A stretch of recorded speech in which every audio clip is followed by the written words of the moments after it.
What's good, YouTube? It's your boy Sabotage, and you need to control yourself. Calm down a little bit and just relax.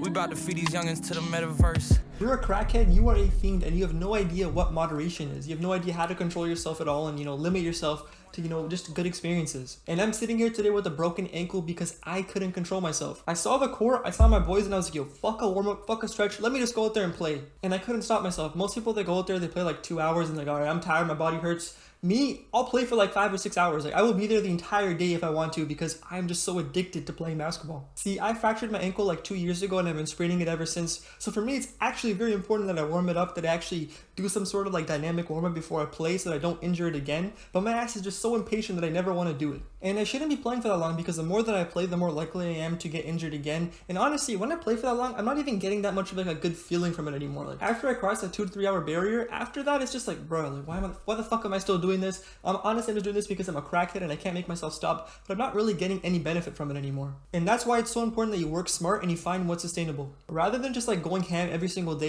pushing yourself to your limits every single day to the point where you're like sick and you're exhausted. Honestly, you should just work like a little bit, something that you can do consistently over a long period of time so you can do it for an actual long period of time and you don't burn out. And that's where the power of balance and moderation comes into play. If you think about like whatever you're doing as like a seesaw, low-key, if you're always doing the same shit, you're overdoing it, you're always staying on this side of the seesaw. You're not letting it move, you're not enjoying the ride of life. It's really about quality over quantity. Would you rather have quality experiences or a bunch of mediocre kind of shitty experiences? Obviously you want to go towards the quality side, that just makes more sense. If you've ever heard the saying nothing good happens after 2 a.m., that really just applies to everything. For everything that you do, there's always a line where it's like, okay, if I go past this line, I'm not going to enjoy this thing anymore. I'm going to want to vomit, I'm going to want to throw up, I'm going to feel nauseous. Why would you want to go over that line?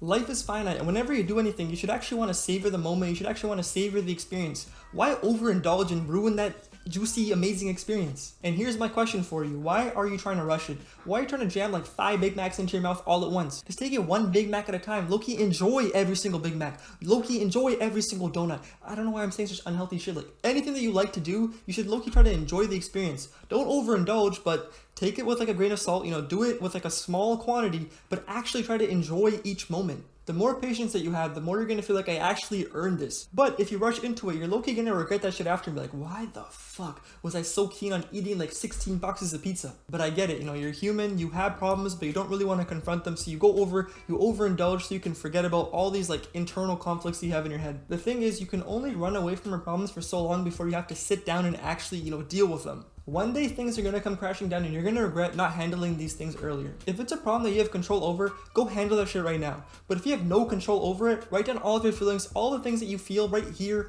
all of your insecurities, all of your fears, write that on a piece of paper and throw that shit away. Let it go. The more that you ignore your problems, the more negative feelings you're going to let build up inside of you and the shittier your mental health is going to be. So put away the 7 boxes of pizza, put away the 8 Big Macs, put away the 25 hours of basketball and ask yourself, what am I running away from? And it definitely ain't diabetes if you're eating 28 boxes of donuts, my boy.